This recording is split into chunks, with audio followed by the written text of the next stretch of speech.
The wind howled through the quiet town as snowflakes danced in the dim glow of streetlights.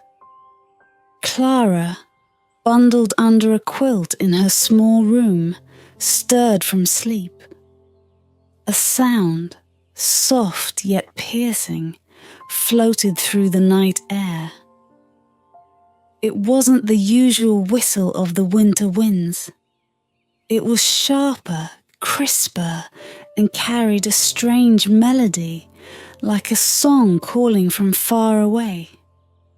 "Clara, do you hear that?"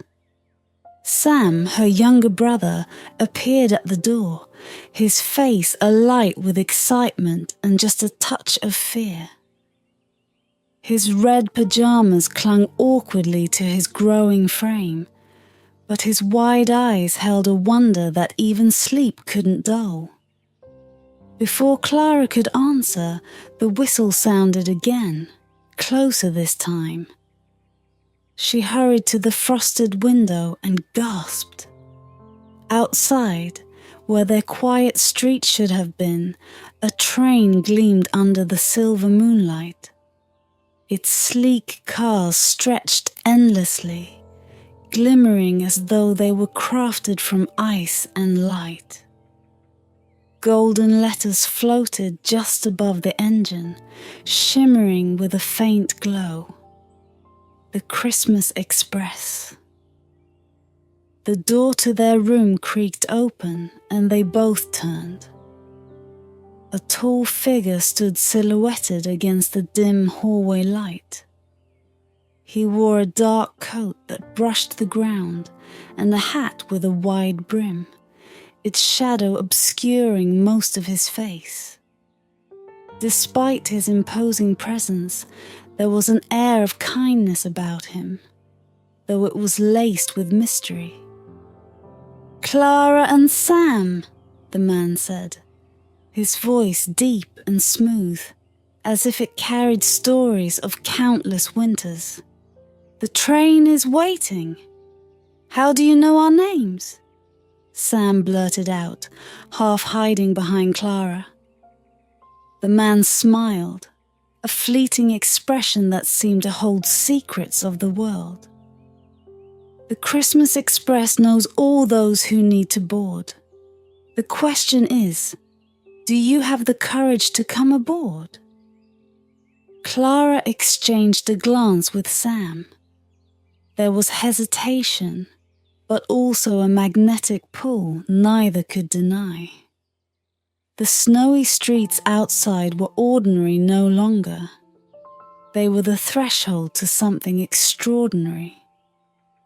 "Where is it going?" Clara asked, her voice trembling slightly. "To the North Pole," the man replied, tipping his hat just enough for the moonlight to reveal his striking green eyes. "And beyond, but only if you're ready to believe in what lies ahead." The words hung in the air, and the siblings found themselves stepping into their slippers and pulling on coats. The man led them downstairs, his movements soundless yet commanding. Outside, the train stood silent and still, its silver wheels glowing faintly against the snow-covered street. Steam billowed gently from the engine, though no fire roared within. A ramp extended from the train to the ground, as if waiting just for them. Other children were already boarding, some rubbing their eyes, others clutching stuffed animals or blankets, all of them caught between awe and disbelief. "Clara," Sam whispered, clutching her hand tightly. "Are you sure about this?" Clara wasn't, but the sight of the train, its glow seeming to pulse with an unseen rhythm, stirred something deep within her. A curiosity, a yearning for something beyond the ordinary. She nodded. "Let's go." The conductor stepped aside, gesturing with a gloved hand. "Welcome aboard."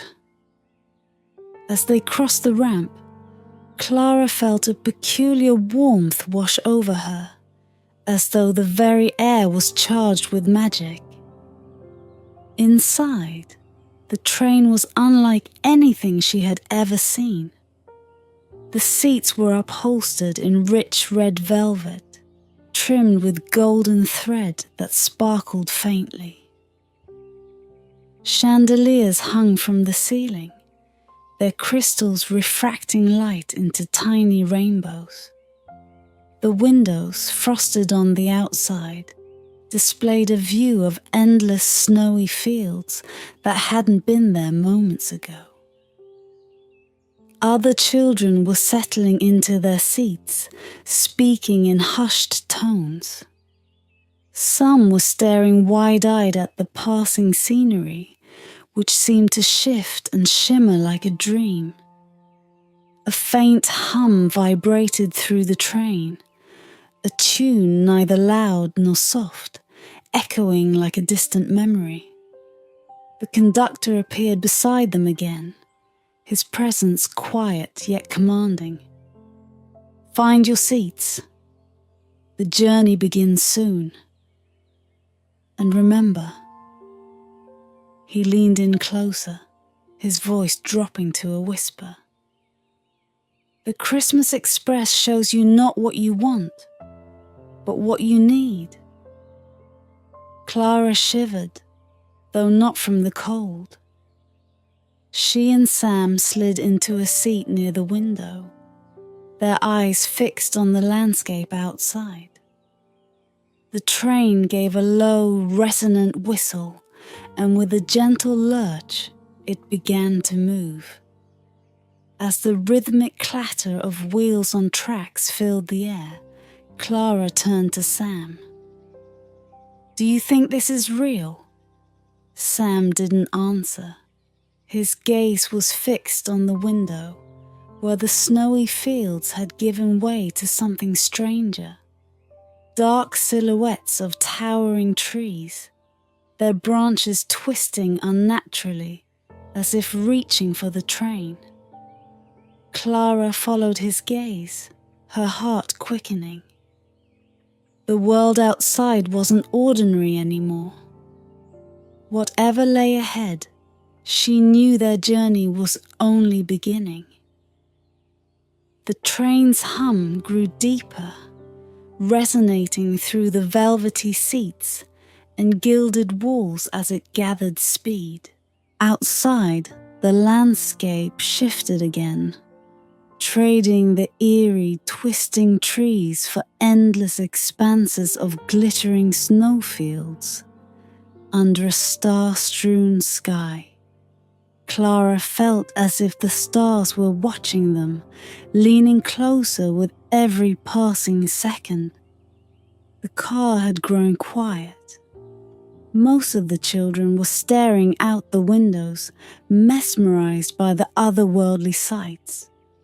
Sam fidgeted beside her, his face a mix of nervous energy and wonder. Clara, for her part, couldn't shake the conductor's words from her mind. "Not what you want, but what you need." A soft voice broke her thoughts. "Is this seat taken?" Clara turned. A boy, perhaps a year or two older than her, stood in the aisle. His unruly dark hair framed a face that seemed both curious and guarded. In his hands, he clutched a small box wrapped in crimson paper. The bow was frayed, the corners creased, as if it had been carried too far for too long. "No, it's not," Clara replied, scooting closer to Sam. The boy sat down carefully, placing the box on his lap as if it might shatter. "I'm Oliver," he said, his voice soft but edged with hesitation. He glanced at the siblings. You're new to the Christmas Express, aren't you? Wait, you've been here before? Sam asked, eyes wide. Clara noted the odd tension in Oliver's posture, the way his fingers tightened on the box. He nodded. Twice. This is my third trip. His tone was matter-of-fact, but his gaze drifted to the window, distant, as though the memory of his previous journeys weighed heavily on him. Not everyone gets to come back. I think the train only finds you if it has something left to teach you. Clara frowned, unsure how to respond. What's in the box? She asked finally, her voice careful. Oliver hesitated, his expression darkening. Nothing, he said flatly. He opened the lid slightly, revealing emptiness. That's the problem. Sam blinked, confused. Why would you bring an empty box? Oliver's lips curved into a bitter smile. Because I didn't know what else to bring. Everyone's supposed to have a gift for the giving tree, but I don't have one. Not really. He closed the lid abruptly, his shoulders slumping. Clara felt a strange pang of sympathy. She thought of the holidays at home, the small gifts exchanged, the warmth of her family's laughter. What would it feel like, she wondered, to board this magical train and feel like you had nothing to offer? As if sensing her thoughts, Oliver spoke again. It's not just about the box. The first time I came here, I thought the giving tree was just some Christmas legend. I didn't understand what it meant to give something real. And now? He trailed off, staring at the box in his hands. Before Clara could press further, the train gave a low whistle. The lights inside the car dimmed, replaced by a golden glow that emanated from the walls. The hum of the train shifted into a melody, a soft, haunting tune that felt like a memory, old and fragile. The conductor appeared in the doorway, his green eyes catching the golden light like twin flames.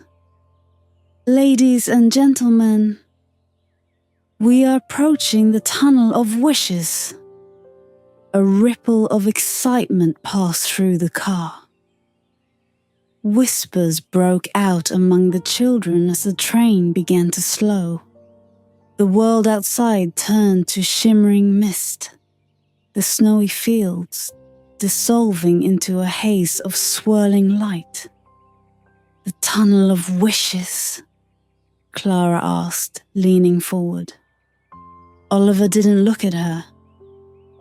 It's where the train shows you what you really want, or think you want, he said quietly. But it's not always what you expect. The train eased to a stop, the golden glow deepening as the conductor stepped inside. One by one, he said, his voice carrying over the whispers. Step into the tunnel, close your eyes, and speak your wish aloud. You may wish for anything, but remember this. The tunnel listens not just to your words, but to your heart. Clara's pulse quickened as she watched the first child, a boy with glasses, step hesitantly through a door that had appeared at the end of the car. A moment later, soft gasps rippled through the children as the golden light from the tunnel spilled out, swirling like liquid starlight. When it was her turn, Clara stood, her legs trembling slightly. Sam squeezed her hand for reassurance. As she stepped through the doorway, she felt the air change, warmer, softer, alive with an invisible energy. She closed her eyes and whispered her wish. I wish for my family to have a joyful Christmas. The words felt strange in her mouth, too small for the enormity of her feelings. As she opened her eyes, she saw an ornament forming in the golden mist. A small glass sphere, etched with stars, glowing faintly with her wish. But behind her, Oliver remained seated, the box still clutched in his hands. His ornament, Clara noticed, did not appear. The train shuddered faintly as it began moving again, leaving the luminous glow of the tunnel of wishes behind. The car was quieter now. The children lost in contemplation as they cradled their newly formed ornaments. Clara turned the delicate glass sphere in her hands, its faint starlight shimmering softly. Sam, beside her, grinned at his. A small, golden sled etched with snowflakes. But their excitement was tempered by the lingering presence of Oliver, who sat silently, the crimson box perched on his lap. Clara couldn't help but glance at him. You didn't go into the tunnel, she said softly, more a statement than a question. Oliver didn't look at her. His eyes were fixed on the frosted window, where the snow-covered fields had returned, stretching endlessly beneath a sky heavy with stars. There's no point, he said after a moment. His voice was low, almost a whisper. The last time I made a wish, it didn't change anything. Sam frowned. His sled clutched tightly in his hands. But everyone has a wish, even if it's small. Oliver turned to face them, his expression shadowed. Not everyone's wishes are worth making, he said bitterly. The tunnel knows that. Clara felt a pang of unease. The golden mist of the tunnel had felt so warm, so welcoming. But Oliver's words cast a darker shade on its magic. What had the tunnel shown him before? And why did he refuse to try again? Before she could ask, the conductor reappeared, his tall figure cutting a striking silhouette against the golden glow still lingering at the end of the car.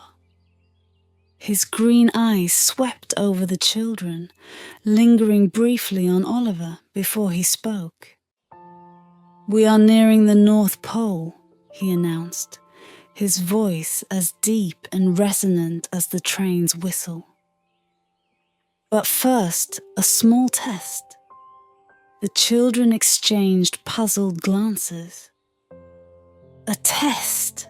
Sam asked, his voice tinged with both excitement and trepidation. The conductor smiled faintly, his expression unreadable. The Christmas Express takes us not just where we wish to go, but where we need to go. Each of you carries something now, a wish, a hope, a gift. But you must understand this. What you carry means little if you don't learn how to use it. He stepped aside, and the door at the front of the car slid open with a hiss. Beyond it lay not another train car, but a vast snowy expanse.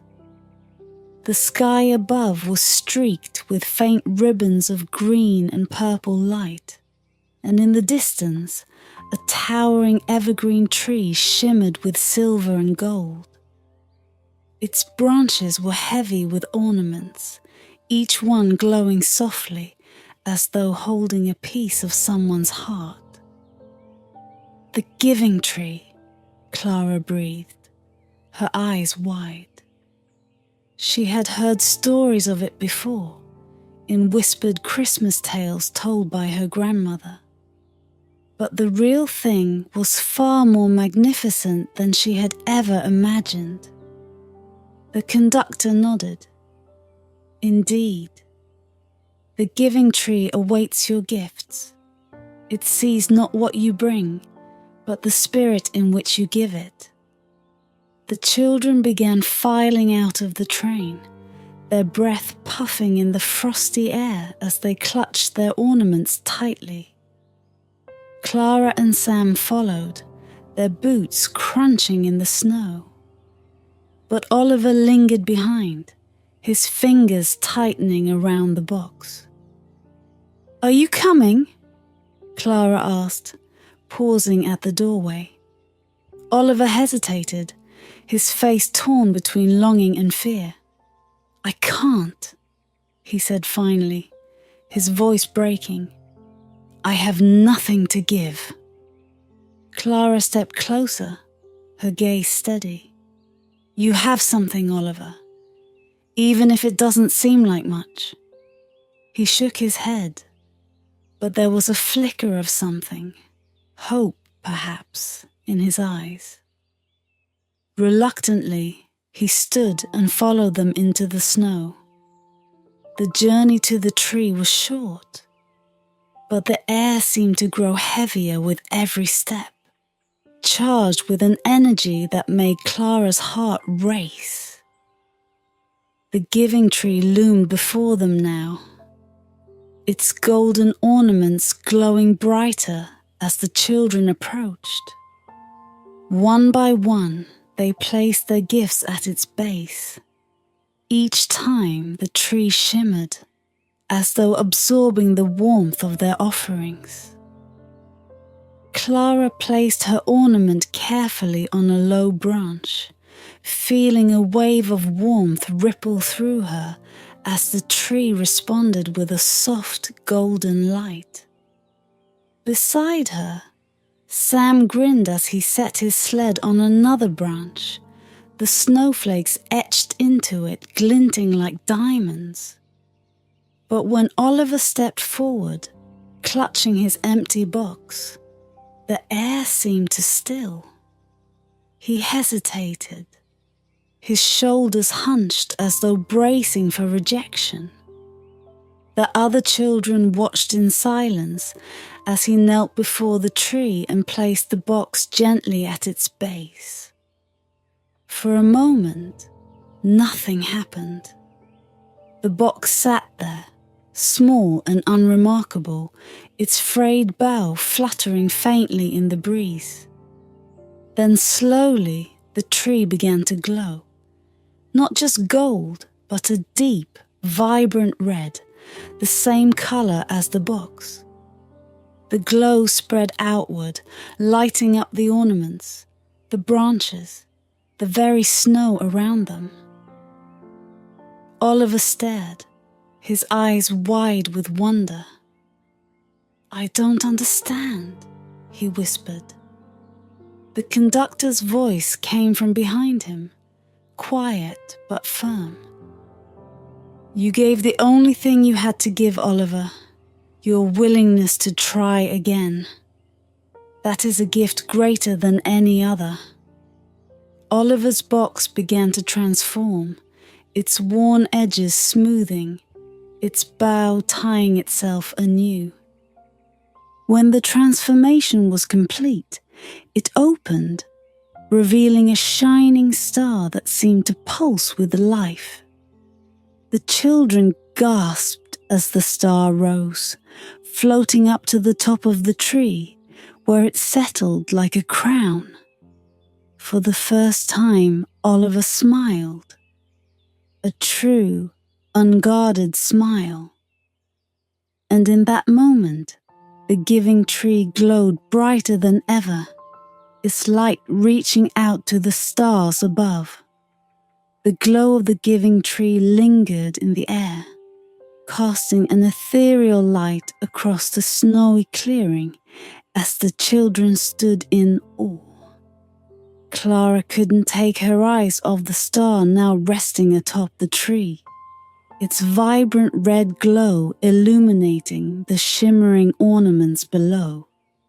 She felt a warmth deep within her, as if the tree had quietly whispered a truth she'd always known but had never fully understood. The conductor stepped forward, his dark coat brushing the snow. "The giving tree has received your gifts," he said, his voice quiet but resonating with authority.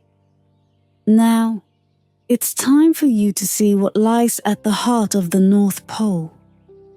The children murmured in wonder, their breaths curling into the icy air. Sam tugged on Clara's sleeve, his eyes wide with excitement. "There's more?" he whispered. "There's always more," Clara said softly, her gaze drifting back to the tree. She wondered what secrets the North Pole held. What could possibly lie beyond a place as magical as the giving tree? The conductor gestured toward a winding path that disappeared into the snow-laden forest. The children followed him, their footsteps crunching softly in the silence. The air was heavy with anticipation, each snowflake falling as if placed with deliberate care. Clara noticed that even Oliver seemed lighter, his steps more confident as he walked beside her. The once empty box was gone, replaced by a quiet glow in his eyes. As they walked, the forest seemed to change. The trees grew taller, their branches arching overhead to form a natural cathedral of ice and light.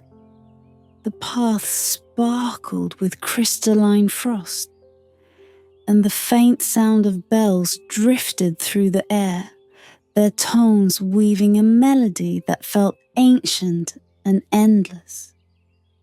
Clara shivered not from the cold, but from the sense that they were approaching something timeless.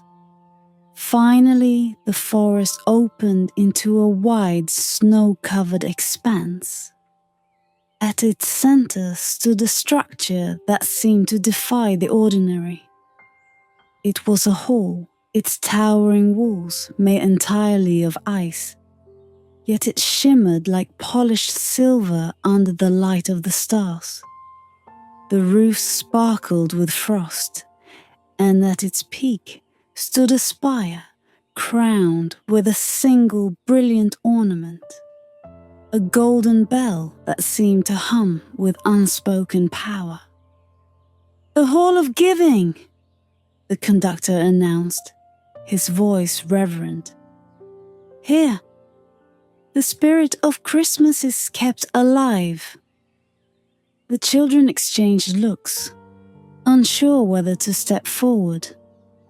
But the conductor walked to the grand doors, which swung open silently at his approach. Inside, the hall was even more magnificent. The walls glowed with a soft inner light, and the floor was etched with intricate patterns of snowflakes and stars that seemed to shift and dance as the children entered.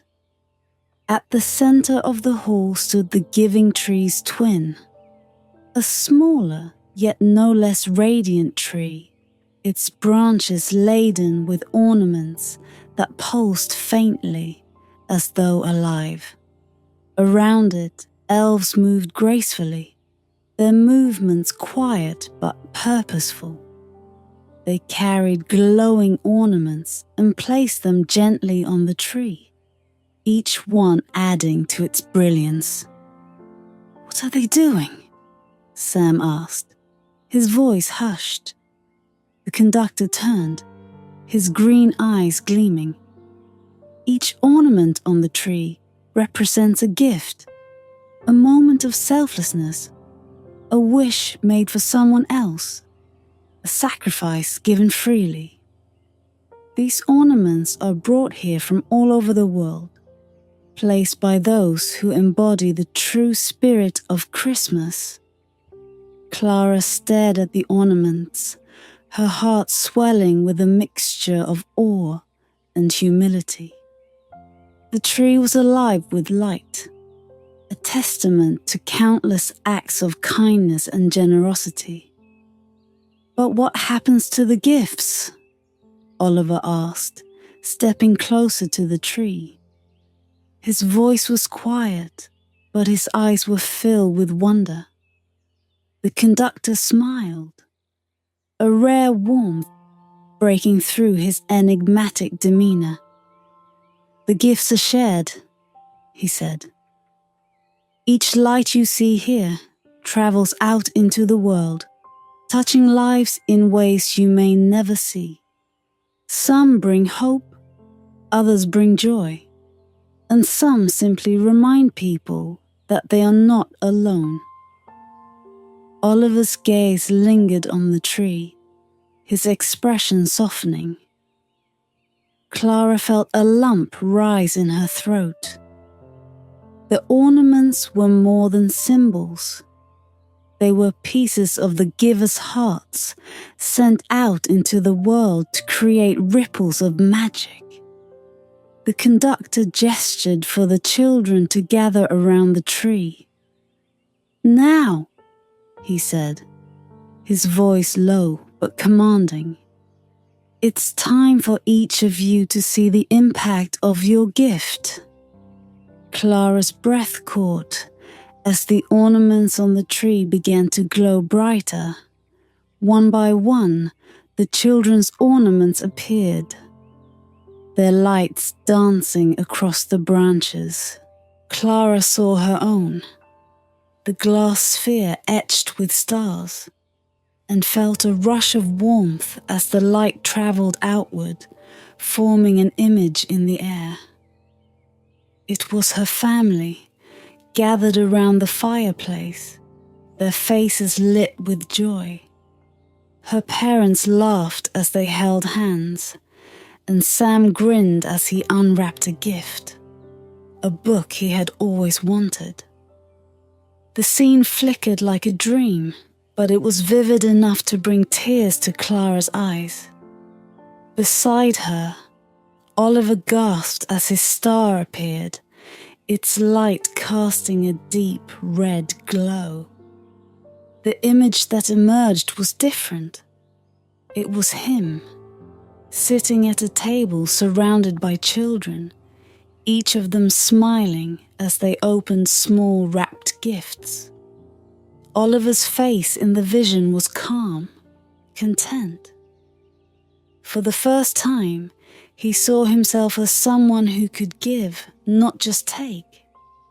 As the images faded, the conductor stepped back, his green eyes shimmering with pride. "The spirit of Christmas," he said, "is not found in what you receive, but in what you give."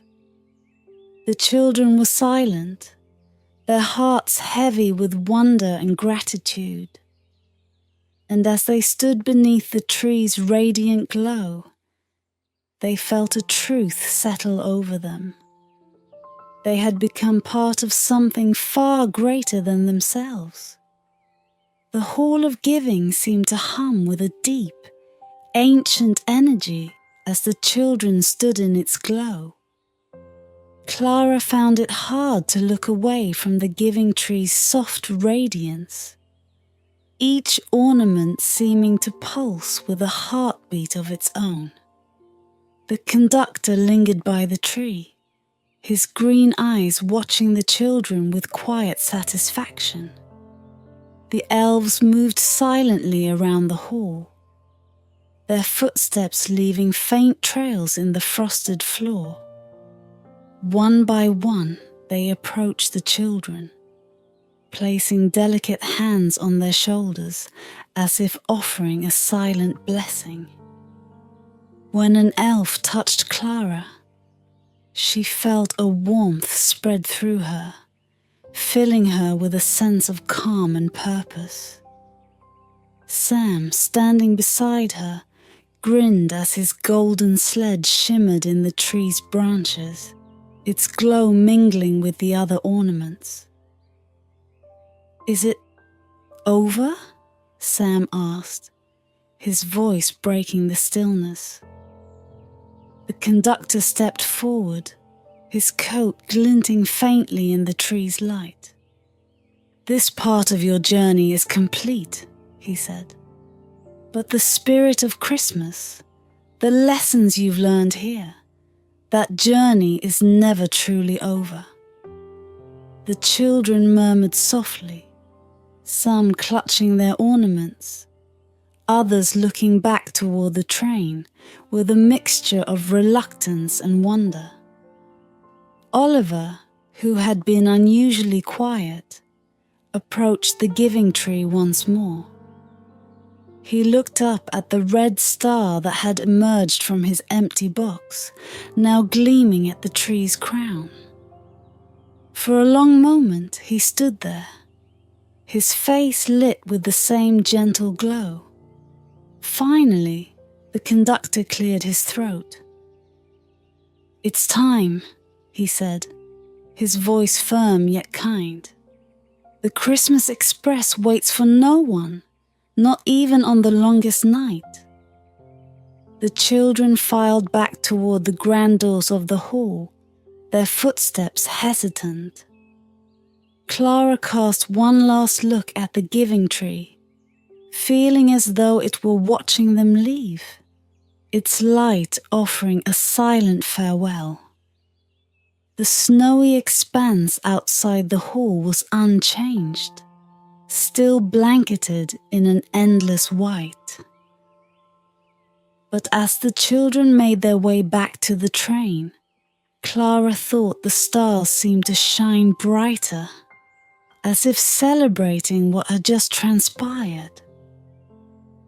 When they reboarded the train, the warmth of the car felt more inviting than before. The velvety seats and golden chandeliers seemed almost to welcome them home. Clara and Sam found their spot near the window, their hands brushing against the glass as the train gave a low whistle and began to move. The landscape outside shifted again, the snowfields giving way to fleeting glimpses of forest and starlit skies. Clara's breath fogged the window as she stared at the scenery, her thoughts heavy with the memory of the giving tree. She glanced at Sam, who was humming softly to himself, the golden sled still clutched in his hands. Across the aisle, Oliver sat quietly, his hands resting in his lap. His face was calmer now, free of the tension and doubt that had marked him before. For the first time, Clara saw something new in his expression, peace, and perhaps a glimmer of hope. The conductor appeared once more, his steps silent as he moved down the aisle. He paused by Clara and Sam, his green eyes meeting Clara's with a knowing look. "What you've given tonight," he said softly, "will carry on long after this journey ends." Clara opened her mouth to respond, but the words caught in her throat. Instead, she nodded, her heart swelling with an emotion she couldn't quite name. As the train continued its journey, the golden glow within the car began to dim, replaced by the cool silver light of dawn. Clara felt her eyelids grow heavy, the rhythmic clatter of the train lulling her into a dreamlike haze. She glanced at Sam, who had already dozed off, his sled held tightly against his chest. When she opened her eyes again, the train had stopped. She blinked, disoriented, as she realized they were back in their small town. The street outside was quiet, the snow undisturbed except for the faint, shimmering tracks of the train's wheels. The conductor stood by the door, his hat tipped low over his face.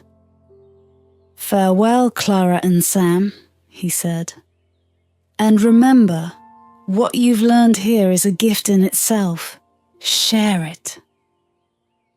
Clara nodded, unable to find words, as she and Sam stepped off the train. The air outside was crisp and still, the only sound the faint whistle of the train as it prepared to leave.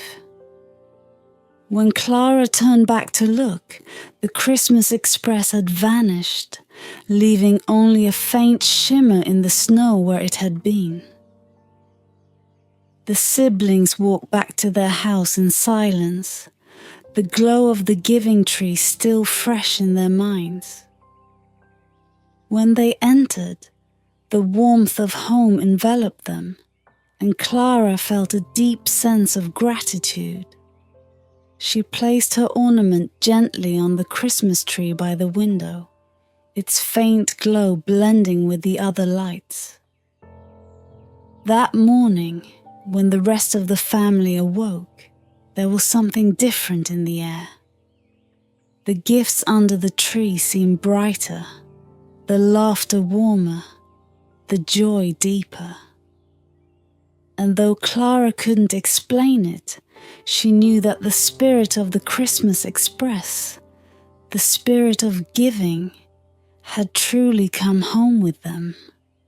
Far away in the star-strewn sky, the whistle of the train echoed once more, carrying its magic onward to find the next passengers who needed it most.